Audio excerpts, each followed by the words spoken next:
काही बर्थडेना, काही पार्ट्यांना, काही एन्जॉयमेंटला थोडं थांबा म्हणायचं, थांबा, आधी माझ्या देवाला मला स्थान देऊ द्या. आणि जे लोक आपल्या जीवनात पहिलं स्थान देवाला देतात ना, त्यांना जगातली काही उणी पडणार नाही आणि कुठली परिस्थिती पण त्याच्यावरती कार्यरत होऊ शकत नाही. कारण त्याचं पहिलं प्रेम तो आहे. Praise the Lord, hallelujah. तुमचं पहिलं प्रेम कुणावर आहे?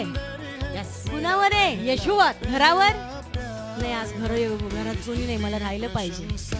चर्चला नको गेलं, नाही गेलं तरी चालत, पहिलं घरात राहिलं पाहिजे. मग आपण कोणावर प्रेम करतो? घरावर. Praise the Lord, hallelujah. अरे चर्चला या, देवदूत आहेत घरामध्ये. Yes, praise the Lord, hallelujah.